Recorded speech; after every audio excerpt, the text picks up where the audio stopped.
జిల్లాలో ఎడతెరిపి లేకుండా వర్షాలు కురుస్తున్నాయి. జిల్లా వ్యాప్తంగా 610 చెరువులు పూర్తి స్థాయిలో నిండడంతో పొంగి ప్రవహిస్తున్నాయి. వర్షాలకు 33 చెరువులు పాక్షికంగా దెబ్బతిన్నట్లు నీటిపారుదల శాఖ ఇంజనీర్లు తెలిపారు.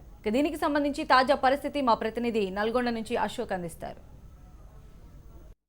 నల్గొండ జిల్లా వ్యాప్తంగా కురిసినటువంటి విస్తారమైన వర్షాలతోటి జిల్లా అంతా కూడా అతలాకుతలం అవుతుంది. పెద్ద ఎత్తున వర్షం పడుతున్న నేపథ్యంలో జిల్లాలో పలు చెరువులు కూడా గండ్లు పడుతున్నటువంటి పరిస్థితి కనిపిస్తున్నది. జిల్లాలో దాదాపు 1000 చెరువులు అలుగుపోస్తున్నటువంటి సందర్భం ఉంది. ఈ నేపథ్యంలో దాదాపు రాత్రి నుంచి ఎడతెరిపి లేకుండా కురిసినటువంటి వర్షాలతో దాదాపు 10 సెంటీమీటర్ల వర్షం జిల్లా వ్యాప్తంగా నమోదైంది.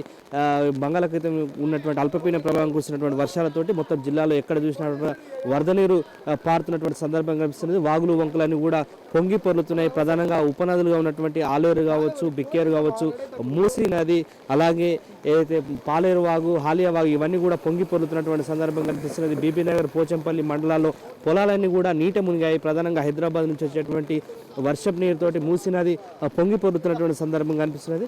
నిన్నటి నుంచి పడుతున్నటువంటి వర్షాల సందర్భంలో దాదాపు 20-25 ఇండ్లు పాక్షికంగా కూలిపోయిన సందర్భం ఉన్నది. మరోవైపు గుంటూరు జిల్లాలో వర్షాలు కావచ్చు, అలాగే మిర్యాలగూడ ప్రాంతంలో వర్షాల నేపథ్యంలో రైల్వే ట్రాక్పై నీళ్లు వచ్చినటువంటి నేపథ్యంలో బీబీనగర్ నడికూడి మధ్య ఉన్నటువంటి ట్రైన్లన్నీ కూడా రద్దు చేశారు.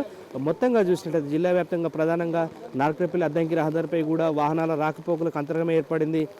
ఈ రోజు కూడా ఈ రోజుతో పాటు మరో 2 రోజులు వర్షాలు ఉన్న నేపథ్యంలో జిల్లా ప్రజలు కూడా ఎప్పటికప్పుడు అప్రమత్తంగా ఉండాలని ఇప్పటికే అధికారులు కూడా స్పష్టం చేసినటువంటి నేపథ్యం ఉంది. దీనికి సంబంధించి టోల్ ఫ్రీ నెంబర్ను కూడా ఏర్పాటు చేశారు. ఇది నల్గొండ జిల్లాలో పడుతున్నటువంటి వర్షాలు.